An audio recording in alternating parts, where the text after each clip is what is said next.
Hello. Hello.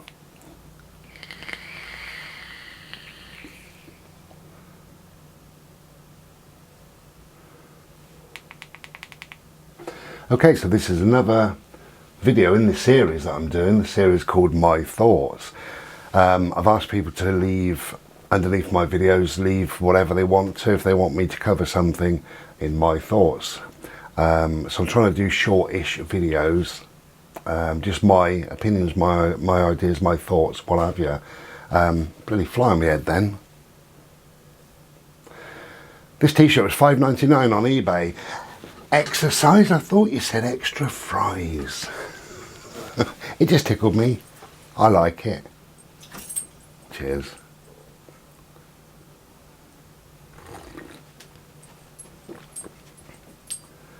Okay.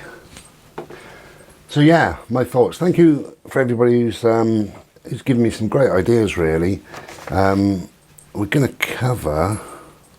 Do that later. Daniel French, yeah, we do. Daniel French and also Sally Agreed. Daniel French says, "Hi, Bri, what's your thoughts on time? What is the nature of time, and does it exist?"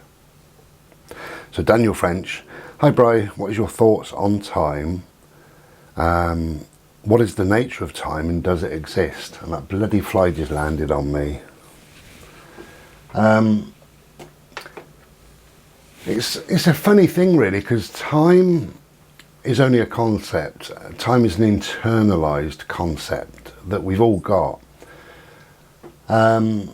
And then of course there's the other construct of time that, you know, is a clock, tick, tick, tick, or a calendar or whatever that we all have to adhere to in order to live our lives. You know, dinner time is at this time, or winter is that season, so that time of the year where something warm, you know. And without that construct of time, you might go and wear your bikini down the shop and it might be January. So there's a construct of time, definitely, but we do internalize our own sort of time, I think, by tick, tick, tick. Our life force is running out. We're heading to the grave. If you look at your face when you were 6 months old and look at your face in the mirror today, there has been a passage. It's not the same face, it doesn't look the same. So there has been a passage which we call time. So I think time does exist, definitely. It exists on different levels though to different people and what have you. But it's a funny thing, because I've been a Buddhist and having a few spiritual teachings and stuff like that. I've heard it said over and over and over again by some of the big masters, there is no such thing as time. Time is an illusion. Time doesn't exist. You know, and I look at them and I think this crumpled old body and this, you know, old man's voice that they're talking out of, surely they understand they're not 6 months old or 6 years old. You know, there must have been a passage of, if it's not time, what is it? Is it space? Is it a space between the age of 6 months and 60? Is there a space, a gap? Is there an evolvement? What is it then? You know, I call it time because, you know, I mean, we do have time. If you look at the planet, if it spins around once, then we call that a day. Well, that's a section of time, isn't it? It's a day. The moon goes around the planet once, and we call that a month. And if the planet goes around the sun, then we call that a year. So if we don't call it a time, we call it a travel period, don't we? So there is a period. Well, period is time. I don't know how to get away from saying the word time. Yeah, there is a space. Well, space is time. There's a period. There's a lineage to this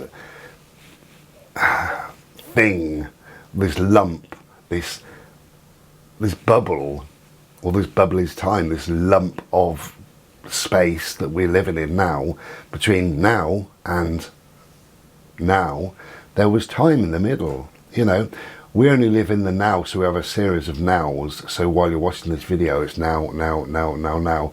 So you only ever live in the now. But when I turn this camera off, you will remember that I started talking about time, and I come to whatever conclusion I may come to in a minute or two's time. And it took that amount of time for me to say those words. So it took time, and you listened in your time. Excuse me. Just had an apple. They always make me repeat, you know, but whatever. Now we have, in 80 years, we live roughly 80 years. We'll say it's 80 years. And we take 600, no we don't, we take 680 million breaths on average. 680 million breaths. There was, I think it was a Vedic monk years and years ago said, just at the point of being born, we're given a certain number of breaths, and when they run out, that's it, our life force is over. So it could be, okay, as a baby, right, I give you 869 billion, 869,525,201 breaths. The next baby comes along and you might give 90,204,000, you know, whatever. So this Vedic monk said that when we have a certain number of breaths, when they run out, that's our life force done. But each breath that we take is 3 seconds. So again, seconds is time, isn't it? We've got seconds, we've got minutes, we've got hours, and then it goes bigger for day, month, year, whatever it might be. So there is a construct of a passage from A point to B point, and that is time. It is time, you know. And we have a manufactured time, of course, which is the watch or the clock or the calendar even, you know, that we eat at a certain time, or we must go to work at a certain time, you know, or whatever at a certain time, you know, cook this meal and it takes 40 minutes. Well, that's minutes of time, you know. Attend an appointment, the appointment time, what is it? Well, the time is 2:30. You know, the bus there is at 1:15, and we've got this construct of time like that. But then we've got another time that doesn't really, it's quite elusive, it doesn't really exist, but the time from when you were married until now. So that's a different kind of time than this construct of in 5 minutes I'll do this, or I've got to cook a meal for 42 minutes, whatever. There's just this woolly area, this grey, bubbly passage of space or time from when you were married until today, or from when you were born until today, you know. But you can work it out with computers, and you can say I've been born for so many billions of seconds, or so many days, or so many years, whatever you want to say. And that's still a construct of time, isn't it? It's still time. I'm not going off on a tangent. Daniel French, my thoughts on time.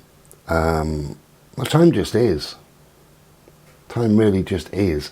You know, time doesn't exist sometimes. When you meditate, time doesn't exist. And when you go to sleep at night, time doesn't exist. There is no time, you know. So does time stop between those times? What is the nature of time? Well, the nature of time is cyclical. That's what it is.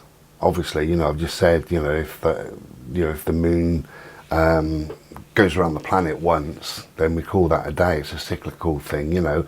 If a planet turns once, you know, that's 24 hours, isn't it? Sorry, if the moon goes around the planet, I mean a month. But if the Earth moves, if the planet moves round, then we can call that a day.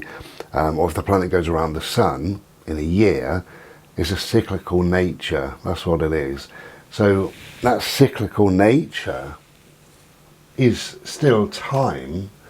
You know, it's just that we've broken it up into chunks, manageable chunks, and we call it a certain name only so that we can understand it. Otherwise, how would we understand that in 5 years' time this will happen? You know, you get married in 5 years' time, or 5 minutes, 5 weeks, whatever. So we need these manageable chunks, even if they're a second or if they're a millennium. We need manageable chunks of time in order really to run our lives.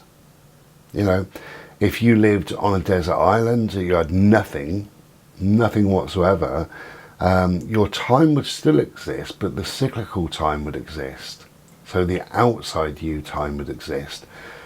Your internal body clock is like a time as well. So I think what would happen is you'd have the cyclical thing going on around you. So you'd have winter, summer, spring, autumn. That would still continue, of course.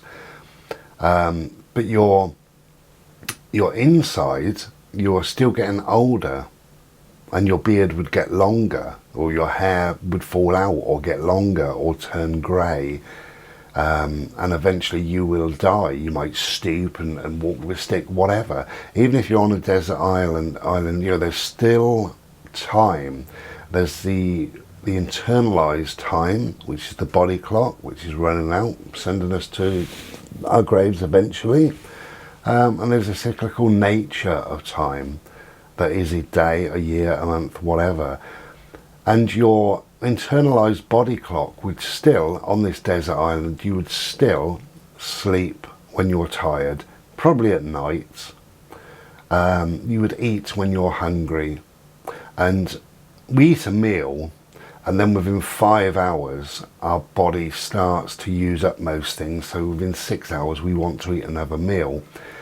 That would still happen, doesn't matter where you live. So if you live somewhere, like I've just mentioned, in the middle of the sea somewhere, on a little plot of land, and there's no clocks, no watches, no calendars, you would still be tired once a day, enough to have good sleep. You would still be hungry enough to want to eat about every 6 hours. So time will exist. Whether we think time exists or not is immaterial. It's absolutely immaterial, because time will exist whether we want it to or not. I hope that's made any sense. Thank you very much for that. That's one of my thoughts videos in this series. Cheers for that, Daniel French, and also Sally. Cheers. Take care and be well. Ta-ra. Time, eh?